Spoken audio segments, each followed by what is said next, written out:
नमस्कार। आज हम मॉर्गन हाउसल की एक बहुत ही दिलचस्प किताब है द साइकोलॉजी ऑफ मनी, उसकी कुछ गहराइयों में उतरेंगे। ये किताब ना उन आम विचारों को चुनौती देती है कि भाई पैसा कमाना है तो बस हिसाब किताब और बाजार समझ लो। हाँ, बिल्कुल। आज हमारी कोशिश रहेगी कि पैसे से जुड़े कुछ अहम और कई बार तो बिल्कुल उल्टे लगने वाले विचारों को समझें। सही।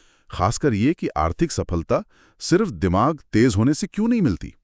इसमें हमारा व्यवहार, थोड़ी किस्मत, जोखिम और हाँ, टिके रहने की हिम्मत, इन सब का बड़ा हाथ होता है। बिल्कुल। कुछ हैरान करने वाली कहानियां हैं, कुछ जरूरी सीखें।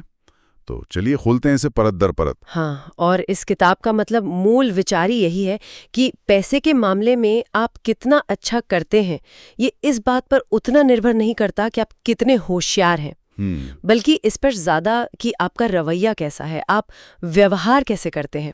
और ये दिलचस्प है, व्यवहार सिखाना बहुत मुश्किल काम है, बहुत बुद्धिमान लोगों को भी। हाँ, ये बात तो है। हमें ये समझना होगा कि वित्त कोई फिजिक्स या केमिस्ट्री जैसा हार्ड साइंस नहीं है। ये ज्यादा मनोविज्ञान और समाजशास्त्र के करीब है। एक सॉफ्ट स्किल है, आप कह सकती हैं। सही। जहां आप क्या जानते हैं, इससे ज्यादा जरूरी हो जाता है कि आप मुश्किल में, लालच में या डर में कैसा बर्ताव करते हैं। बिल्कुल। अच्छा, इसकी शुरुआत एक बड़े जबरदस्त विरोधाभास से करते हैं जो किताब में है। हाँ। एक तरफ एक टेक एग्जीक्यूटिव की कहानी है। यह आदमी सचमुच का जीनियस था। वाईफाई राउटर का एक जरूरी हिस्सा उसी ने डिजाइन किया था। अच्छा। हाँ, कई कंपनियां बनाई, बेची, टेक की दुनिया में बड़ा नाम था। लेकिन पैसे को लेकर रवैया एकदम बच्चों जैसा। मतलब? अरे, पार्टियों में सोने के सिक्के समुद्र में उछाल देता था। एक बार तो होटल का लैंप तोड़ दिया और $500 के हर्जाने के बदले $5000 कैश फेंक दिए। अरे बाप रे, पैसे की कोई कदर ही नहीं। बिल्कुल। नतीजा, इतनी होशियारी, इतनी सफलता के बावजूद बाद में वो दिवालिया हो गया। उफ। और दूसरी तरफ जरा सोचिए, रोनाल्ड रीड, एक मामूली चौकीदार और गैस स्टेशन अटेंडेंट। हाँ, सुना है इनके बारे में। कोई फैंसी डिग्री नहीं, कोई बिजनेस का तजुर्बा नहीं, एकदम साधारण जिंदगी।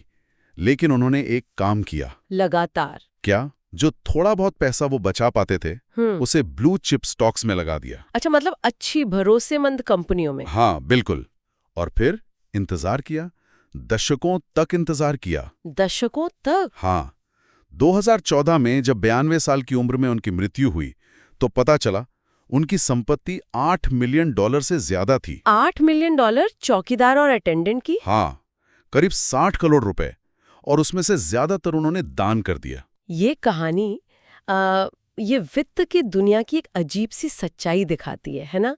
आप शायद ही किसी और फील्ड में सोच सकते हैं, जैसे इंजीनियरिंग या मेडिसिन, कि बिना डिग्री, ट्रेनिंग, अनुभव वाला कोई व्यक्ति उस फील्ड के बेस्ट पढ़े लिखे, बढ़िया कॉन्टैक्ट्स वाले एक्सपर्ट से कहीं ज्यादा सफल हो जाए। पर पैसे के मामले में ये हो सकता है? बिल्कुल हो सकता है। और इन दोनों कहानियों से, जैसा आपने कहा, दो बातें निकलती हैं। एक कि भाई वित्तीय नतीजों में किस्मत का भी रोल होता है, बुद्धि और मेहनत से अलग। और दूसरी, जो शायद ज्यादा भरोसेमंद बात है, वो ये कि वित्तीय सफलता असल में एक सॉफ्ट स्किल है। आपका व्यवहार, आदतें, धैर्य, ये सब आपके ज्ञान से ज्यादा मायने रखता है। हाँ। इसी को पैसे का मनोविज्ञान कहते हैं। हम सोचते कैसे हैं, डरते क्यों हैं, लालच क्यों करते हैं, ये सब। हाँ, और ये जो किस्मत और जोखिम वाली बात है ना, ये वाकई सोचने पर मजबूर करती है। सही। एक ही सिक्के के दो पहलू जैसे हैं। ये याद दिलाते हैं कि जिंदगी में हर नतीजा सिर्फ हमारी कोशिशों से नहीं मिलता, बाहरी ताकतें भी हैं। बिल्कुल। बिल गेट्स की कहानी देखिए। दुनिया मानती है जीनियस हैं, और हैं भी, लेकिन उनकी सफलता में किस्मत का भी एक गजब का संयोग था। हाँ, वो स्कूल वाली बात। हाँ, वो सियाटल के लेक साइड स्कूल में पढ़ते थे, दुनिया के उन गिने चुने हाई स्कूलों में से एक, जहां 1968 में ही कंप्यूटर आ गया था। 1968 में? उस जमाने में तो बड़ी यूनिवर्सिटियों में भी नहीं होता था ढंग का कंप्यूटर। तो वही तो, लेक साइड ने अपनी मदर्स क्लब की रद्दी बिक्री से जमा हुए $3000 से वो मशीन लीज पर ली थी। सोचिए, 8वीं क्लास के बच्चे को वो एक्सेस मिला जो लाखों में एक को भी नसीब नहीं था। ये तो वाकई किस्मत की बात है ना? बिल्कुल। और इसी सिक्के का दूसरा पहलू, जोखिम, रिस्क। गेट्स के स्कूल में ही उनके एक बहुत करीबी दोस्त थे, केंट इवांस। हॉसल बताते हैं कि वो भी उतने ही होशियार थे, उतने ही एम्बिशियस। गेट्स और इवांस घंटों साथ में कंप्यूटर पे लगे रहते थे। गेट्स ने कहा भी है कि अगर केंट जिंदा होते तो शायद माइक्रोसॉफ्ट के संस्थापकों में होते। ओहो। लेकिन हुआ क्या? हाई स्कूल ग्रेजुएशन से ठीक पहले केंट इवैंस की एक पहाड़ चढ़ने के दौरान दुर्घटना में मौत हो गई। अरे नहीं। ये भी 1 लाख में एक वाला भयानक जोखिम था जो सच हो गया। एक ही माहौल, एक जैसी काबिलियत, पर किस्मत और जोखिम ने कहानी ही बदल दी। हम अक्सर इन दोनों चीजों को, किस्मत और जोखिम को नजरअंदाज कर देते हैं। क्यों? शायद मापना मुश्किल है इसलिए। हाँ, सही कहा। आप किसी की सफलता देखकर कैसे कहेंगे कि कितनी मेहनत थी, कितनी किस्मत? दूसरों की सफलता में किस्मत ढूंढो तो लगता है जल रहे हैं। हाँ, और अपनी सफलता का क्रेडिट किस्मत को दो तो शायद मेहनत का मन ही ना करें। सही कहा। और यहीं पर नोबेल पुरस्कार विजेता अर्थशास्त्री रॉबर्ट शिलर की बात याद आती है। उन्होंने कहा था कि निवेश के बारे में सबसे जरूरी चीज जो हम कभी ठीक नहीं जान सकते, वो है सफल नतीजों में किस्मत की सटीक भूमिका। इसे मानना जरूरी है। ये हमें विनम्र बनाता है, सिखाता है कि दुनिया पूरी तरह हमारे कंट्रोल में नहीं है। तो इसका मतलब क्या निकलता है हमारे लिए? मतलब क्या करें? एक जरूरी सबक ये है कि हमें सावधान रहना चाहिए कि हम किससे प्रेरणा ले रहे हैं, किसकी नकल कर रहे हैं। जो लोग हद से ज्यादा सफल हैं, जैसे बिल गेट्स, या हद से ज्यादा असफल, जैसे वो टेक एग्जीक्यूटिव, उनके उदाहरण अक्सर सबसे कम काम के होते हैं। क्यों? क्योंकि उनके नतीजों में किस्मत या जोखिम का इतना बड़ा हाथ हो सकता है कि उसे दोहराना नामुमकिन है। अच्छा, मतलब गेट्स से ये सीखो कि होशियार बनो, मेहनती बनो, ये ठीक है। हाँ। लेकिन ये उम्मीद करना कि हमें भी 8वीं में कंप्यूटर मिल जाएगा, ये बेकार है। बिल्कुल। इसीलिए किसी एक व्यक्ति की अनोखी कहानी पर फोकस करने के बजाय ज्यादा फायदेमंद ये है कि हम व्यापक पैटर्न देखें, वो सिद्धांत जो ज्यादातर लोगों पर ज्यादातर समय लागू होते हैं। जैसे किताब में एंगस कैम्बल के शोध का जिक्र है। वो दिखाता है कि जिन लोगों को लगता है कि उनकी जिंदगी पर उनका नियंत्रण है, वो ज्यादा खुश रहते हैं, भले ही उनकी कमाई कम क्यों न हो। हाँ, ये बात तो है। ये एक व्यापक सच्चाई है, किसी एक की किस्मत नहीं। इसी तरह पैसे बचाने की आदत, धैर्य रखना, लंबे समय तक निवेशित रहना, ये ऐसे पैटर्न हैं जो सफलता की संभावना बढ़ाते हैं, भले आप बिल गेट्स जितने भाग्यशाली न हों। और यहीं से एक और बहुत बहुत जरूरी विचार सामने आता है जिस पर किताब बहुत जोर दे दिया। कौन सा? अमीर बनना और अमीर बने रहना, ये दो बिल्कुल अलग चीजें हैं। इन्हें एक समझ लेना बहुत बड़ी गलती हो सकती है। हाँ, ये एक बेहद अहम नुक्ता है। बिल्कुल सही। अमीर बनने के लिए अक्सर आपको थोड़ा जोखिम उठाना पड़ता है। हाँ। आशावादी होना पड़ता है, कुछ करना पड़ता है, शायद कोई नया बिजनेस शुरू करना पड़े या किसी नई चीज में निवेश करना पड़े। हिम्मत चाहिए। सही। लेकिन अमीर बने रहने के लिए जो पैसा कमा लिया है उसे बचाने के लिए आपको लगभग उल्टा सोचना पड़ता है। उल्टा कैसे? इसके लिए जोखिम लेने से ज्यादा जोखिम को समझने और उससे बचने की जरूरत होती है। इसके लिए विनम्रता चाहिए और थोड़ा सा डर भी। ये डर कि जो पैसा आज है वो उतनी ही तेजी से जा भी सकता है। इसके लिए बचत करनी पड़ती है और ये मानना पड़ता है कि आपकी पिछली सफलता में शायद किस्मत का भी हाथ था, इसलिए जरूरी नहीं कि आप उसे दोहरा सके।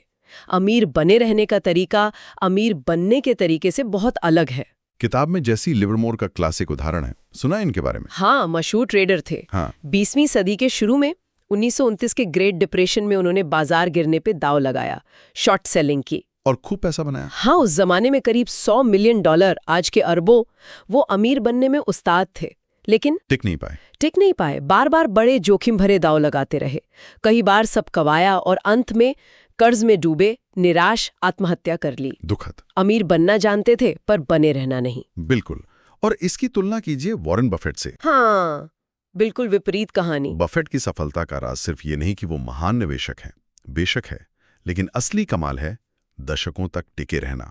हाँ, ये बात अहम है। उन्होंने वो गलतियां नहीं की जिनसे वो खिल से ही बाहर हो जाते, जैसे बहुत ज्यादा कर्ज लेना, बाजार गिरने पर घबराकर बेच देना या अपनी साख खराब करना।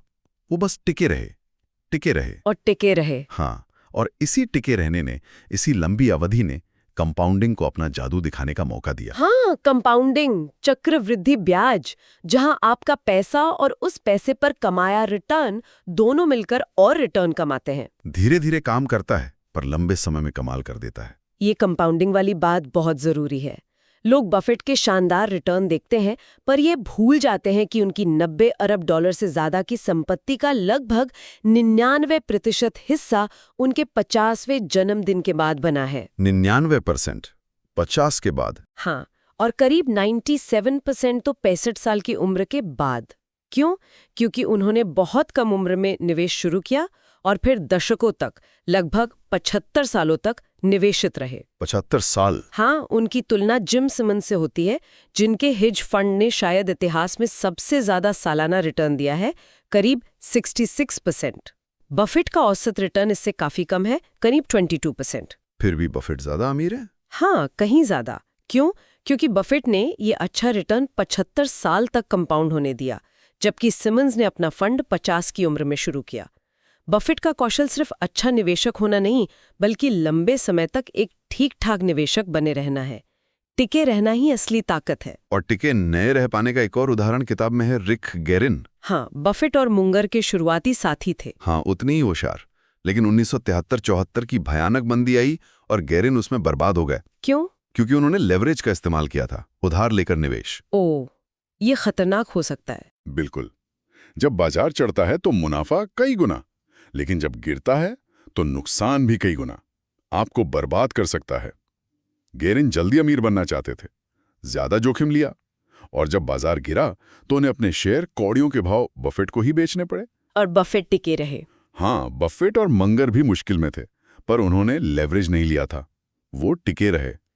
वो जानते थे कि देर सवेर अमीर बन ही जाएंगे, उन्हें जल्दी नहीं थी, बस खेल में बने रहना था। और ये हमें लाता है उस सोच पर जिसे किताब में सर्वाइवल माइंडसेट कहा गया है, टिके रहने की मानसिकता। हाँ, ये शायद सबसे जरूरी सबक है। जैसा नासिम निकोलस तालिब कहते हैं, बढ़त होना और टिके रहना दो अलग चीजें हैं। पहले के लिए दूसरे की जरूरत होती है। आपको बर्बादी से हर हाल में बचना होगा, हर कीमत पर। इसका मतलब ये है कि बहुत बड़े रिटर्न कमाने की कोशिश से ज्यादा जरूरी ये है कि आप ऐसी स्थिति में रहें कि कोई एक झटका आपको मैदान से बाहर ना कर दे। आर्थिक रूप से अटूट बनना होगा। क्यों? क्योंकि अगर आप टिके रहते हैं तो कंपाउंडिंग को अपना काम करने का मौका मिलेगा। भले ही आपके रिटर्न बहुत शानदार ना हो, औसत ही क्यों ना हो। इसका मतलब ये हुआ कि प्लानिंग तो जरूरी है, पर हर अच्छी योजना का सबसे अहम हिस्सा ये होना चाहिए कि हम इस बात की भी योजना बनाएं कि अगर मूल योजना काम नहीं करती तब क्या होगा। हाँ, रूम फॉर एरर, गलती की गुंजाइश रखना। बिल्कुल। ये सिर्फ डरपोक होना नहीं है। नहीं, बिल्कुल नहीं। ये मानकर चलना है कि भविष्य अनिश्चित है, चीजें गलत हो सकती हैं, और हमें उन गलतियों या बुरे दौर को झेलने के लिए तैयार रहना है ताकि हम लंबे समय तक टिके रह सकें। सही कहा। ये असल में आपकी सफलता की संभावना को बढ़ाता है, क्योंकि ये आपको छोटे-मोटे झटकों से उभरने और खेल में बने रहने देता है। और ये मार्जिन ऑफ सेफ्टी या सुरक्षा का मार्जिन सिर्फ निवेश में ही नहीं, रोजमर्रा की जिंदगी में भी जरूरी है। जैसे पर्याप्त बचत रखना। बचत, हाँ। बचत क्यों जरूरी है? सिर्फ इसलिए नहीं कि आप कुछ खरीद सकें, बल्कि इसलिए कि बचत आपको विकल्प देती है। विकल्प कैसे? अगर नौकरी चली जाए या कोई मेडिकल इमरजेंसी आ जाए या कार खराब हो जाए, तो पर्याप्त बचत आपको इन झटकों को झेलने की ताकत देती है। आपको मजबूरी में गलत समय पर अपने निवेश बेचने नहीं पड़ते। सही बात है। आपको पहली खराब नौकरी पकड़ने की जरूरत नहीं पड़ती। बचत आपको अपनी जिंदगी पर ज्यादा नियंत्रण देती है, और जैसा हमने पहले बात की थी, नियंत्रण का ये एहसास खुशी के लिए बहुत जरूरी है। हाँ।